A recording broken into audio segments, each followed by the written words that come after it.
Hello friends, আজ আমি চাল কুমড়োর পাতা দিয়ে ইলিশ শুটকির বড়া করেছি।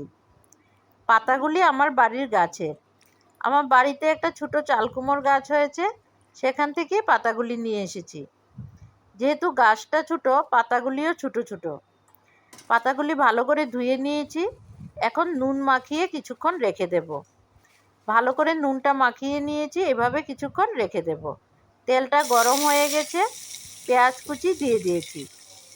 নুন হলুদ দিয়ে পেঁয়াজটা ভালো করে ভেজে নেব। পেঁয়াজ অনেকটা ভাজা হয়ে এসেছে, এখন দিয়ে দেব রসুন কুচি। রসুন কুচি দিয়ে পেঁয়াজটা আবারও ভালো করে ভেজে নেব। অনেক দিন ধরে আমার চাল কুমড়োর পাতা দিয়ে ইলিশ শুটকির বড়া খাওয়ার খুব ইচ্ছে হচ্ছিল, তাই আজ করলাম। দিয়ে দেব টমেটো কুচি। টমেটো কুচি, পেঁয়াজ কুচি একসাথে সবগুলি ভেজে নেব। দিয়ে দেব সাথে লাল লঙ্কা গুঁড়া।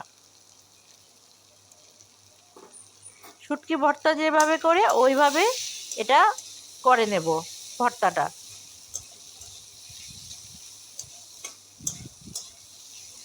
অনেকটা ভাজা হয়ে এসেছে। ইলিশ শুটকিগুলি কেটে গরম জলে ধুয়ে নিয়েছিলাম আগেই, সেগুলি ইলিশ শুটকিগুলি দিয়ে দেব। দিয়ে ভালো করে ভেজে নেব। পেঁয়াজ, টমেটো, রসুন সবগুলি একসাথে মিশিয়ে ভালো করে ভেজে নেব। তোমরা কে কে ইলিশ শুটকির বড়া খেতে ভালোবাসো আমাকে কমেন্টে জানাবে।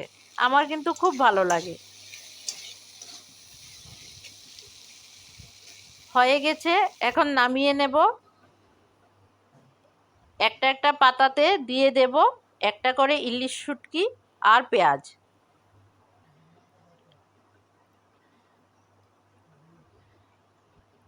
দিয়ে ভালো করে পাতাগুলি মুড়িয়ে নেব। মুড়িয়ে নিয়েছি, পাতাগুলি সবগুলি বানিয়ে নিয়েছি। এখন তেলটা গরম হয়ে গেছে, একটা একটা পাতা দিয়ে দেব তেলে। ভালো করে ভেজে তুলে নেব।